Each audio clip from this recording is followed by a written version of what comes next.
अभी तक मिल पाए हैं, उन लोगों को भी इस 150वां जयंती के अवसर पर सबको, हम सबको बधाई मेरे ख्याल में, क्योंकि हम इसमें भाग लेते रहे और इसी का आरटीआई का दम है।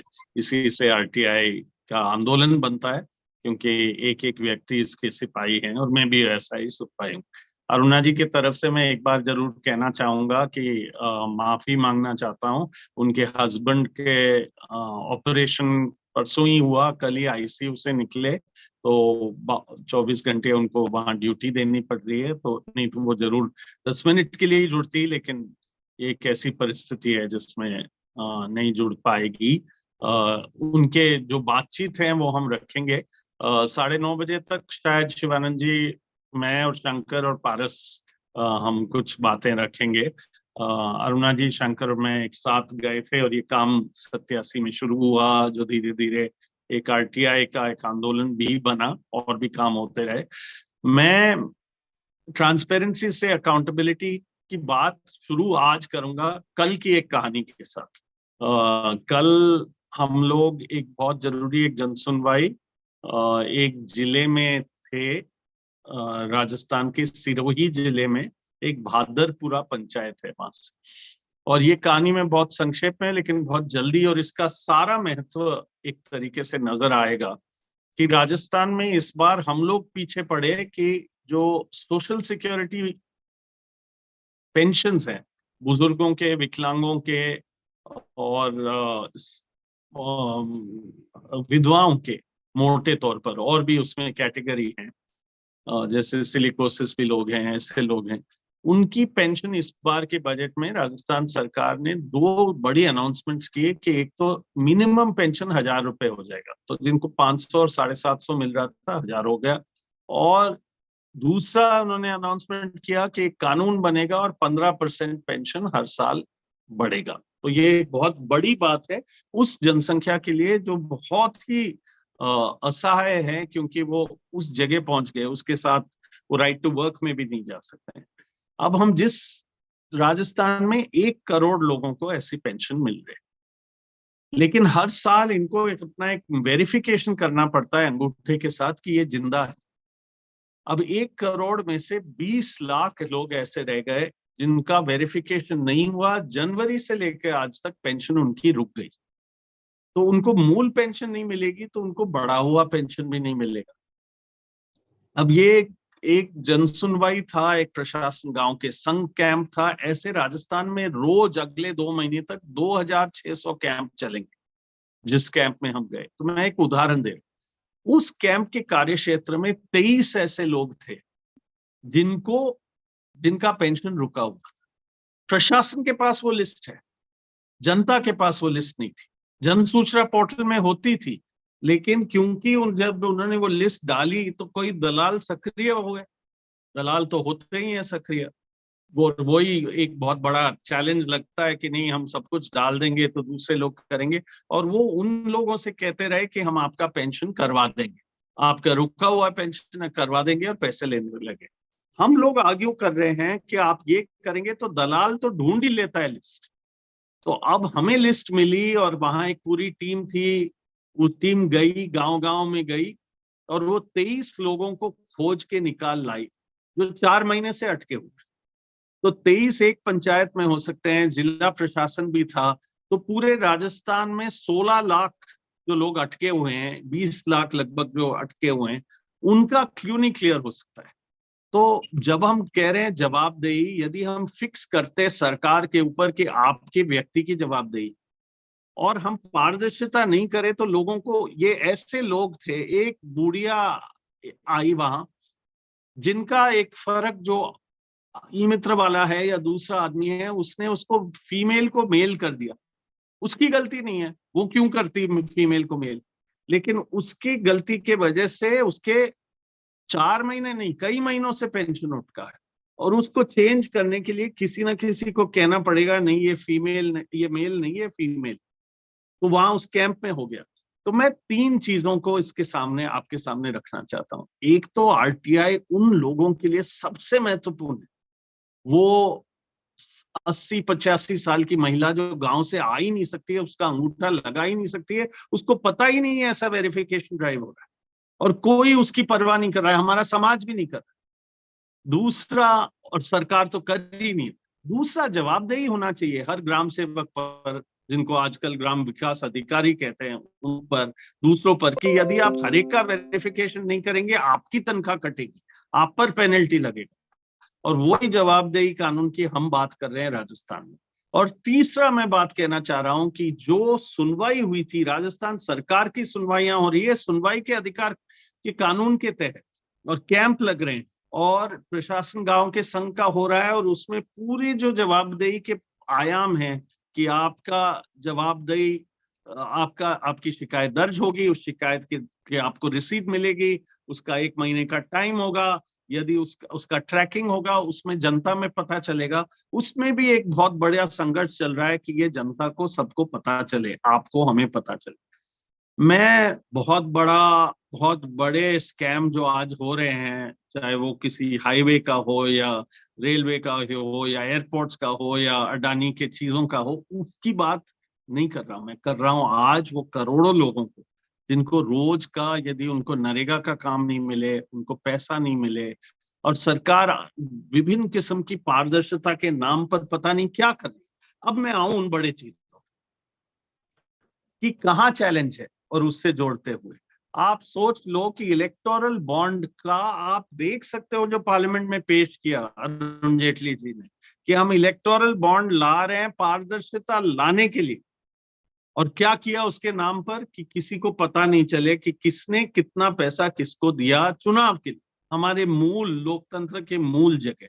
वो इलेक्टोरल बॉन्ड आज तक हम पारदर्शी नहीं बना पाए, इधर से लोग ढूंढ रहे हैं, उधर से लोग ढूंढ रहे हैं। तो इतना बड़ा चैलेंज, वो गांव के उस व्यक्ति को अपना पेंशन का नहीं पता चल रहा है, तो उसको कह रहे हैं आप ओटीपी लगाओ, ये करो, वो करो, और आम लोगों को नहीं पता चल रहा है। और आज हम कह रहे हैं कि दलाल तो सूचना ले ही लेते हैं, कंपनियां तो सूचना ले ही लेती है, कॉर्पोरेट सेक्टर तो ले ही लेती है। हाँ, दलाली होगी, लेकिन दलाली को रोकने का रास्ता पूर्ण पारदर्शिता है। और इसलिए बाद में आज आपने बहुत अच्छे सेशंस रखे हैं, इंफॉर्मेशन कमिश्नर के अपॉइंटमेंट, विसल ब्लोअर प्रोटेक्शन के अपॉइंटमेंट। मैं 3 चीजों को कह के अब ये अपनी बात को रोक के, शंकर और पारस आप लोग आ गए और जुड़ गए, इनका जुड़ाव हो गया, क्योंकि ये हाँ आ रहे हैं, निश्चित। हो सकता है हम मुकेश। हाँ, हम है, हाँ दोनों है, शंकर, पारस और मेरे साथ ही है। बहुत ही बढ़िया।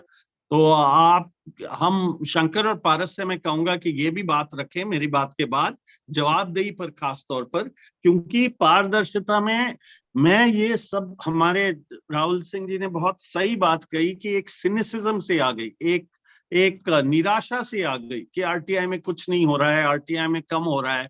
मैं ये बताना चाह रहा हूं हमारे सारे लोगों को जो इस सेमिनार में जुड़े हुए हैं, कि निराशा के हमारा हक नहीं है, हक ही नहीं है कि हम निराश हो, क्योंकि आप और हमारी ये स्थिति नहीं है कि हमें कल का पेंशन कहाँ से आएगा, वो हमें तकलीफ हो रही है मिलने के लिए। हमें ये तकलीफ नहीं है कि हमें काम, बंगाल के 1 करोड़ लोगों ने काम किया, और भ्रष्टाचार के नाम पर उन 1 करोड़ का 1.5 साल से पेमेंट रुका हुआ है नरेगा में। उस आदमी ने जिसने भ्रष्टाचार किया, उसके खिलाफ कार्रवाई नहीं करेंगे, लेकिन कार्रवाई करेंगे, लोगों का ही पैसा रोक देंगे। तो हमारे पास हक ही नहीं है, और आरटीआई नहीं होता तो ये हम सब चीजें निकाल ही नहीं पाते। आज हम निकाल पा रहे हैं, हम रास्ता निकाल पा रहे हैं, ठीक से नहीं हो रहा है। आरटीआई जादू की छड़ी नहीं है। तो राहुल सिंह जी ने सही बात कही, हम निराश हो जाएंगे तो कुछ भी नहीं करेंगे। आशा तो जनता को हमसे ज्यादा चाहिए, और हमें लगन चाहिए, और काम करने का रास्ता ढूंढना है। और इसीलिए राजस्थान में हम पारदर्शिता में भी, जन सूचना पोर्टल में कई दिक्कतें भी आई, लेकिन पीछे पड़ रहे हैं, और आज जन सूचना पोर्टल में बाद में बताएंगे, लेकिन शायद कुछ 18-20 करोड़ सूचनाएं आई, उसकी कितने आरटीआई बच गए, और कितना लोगों को अपने आप पता चल गया। वो जन सूचना पोर्टल से बहुत सरकारी अधिकारी अपनी सूचनाएं निकालते हैं और वहीं जाते हैं देखने के लिए। तो पारदर्शिता में हमें अपने आप स्वयं धारा 4 को ठीक से लागू करवाने का भरपूर मेहनत करना चाहिए। हमें साथ में लोगों के शिकायत दर्ज करने की और जवाबदेही लेने की, सूचना लेने के बाद जवाबदेही की एक व्यवस्था बिठानी चाहिए, और वो हमें पता है कि यदि इंफॉर्मेशन कमिश्नर्स ठीक से काम नहीं करे तो जवाबदेही आरटीआई में ही नहीं जमा होता है ठीक से, और वो नहीं हो, पेनल्टी नहीं हो तो कुछ भी नहीं होता। तो इसीलिए एक जवाबदेही कानून के लिए हमने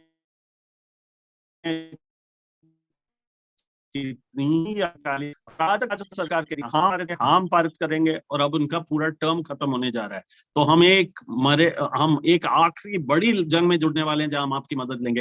लेकिन अब मैं शंकर और पारस जो जमीनी स्तर पर मेरे से लाख गुना ज्यादा करते हैं, सोशल ऑडिट से भी जुड़े हुए चीज करते हैं, और कहूंगा उनको कि आप प्लीज ये बचे हुए लगभग 10 मिनट में बात भी रखें और गाने भी एक दो रखें, ताकि हम बताएं कि हम हंसते गाते संघर्ष करते ऊर्जा के साथ निराशा नहीं आने लेंगे। और इस पूरी चीज की जो संभावनाएं हैं, विसल ब्लोअर प्रोटेक्शन के लिए हम लोगों ने जनसुनवाइयां चालू की अलग अलग राज्यों में, बिहार में हुआ है, उड़ीसा में हुआ है, अब गुजरात में होगा, मध्य प्रदेश में भी होना चाहिए। और वो केवल सेमिनार में नहीं, सेमिनार बहुत अच्छा है लेकिन जमीन पर भी करना बहुत जरूरी है।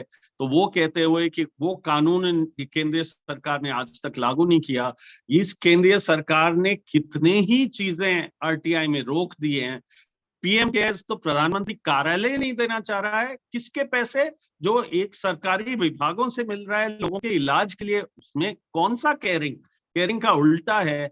और इलेक्टोरल बॉन्ड में हमारे चुनावी राजनीति को ही अंडरमाइन कर रहे हैं। तो आरटीआई के लोगों को, इस देश को, इस लोकतंत्र को बचाने का बहुत बड़ा, हमारे संविधान को बचाने का बहुत बड़ा रोल है। और वापस मैं इस वाले हिस्से में आऊंगा शंकर और पारस को के साथ कि ये थोड़ा सा बोले जवाब पर, थोड़ा सा गीत भी गाएं और थोड़ा सा बोले, और फिर 9:30 बजे हम हमारा सेशन समाप्त करेंगे।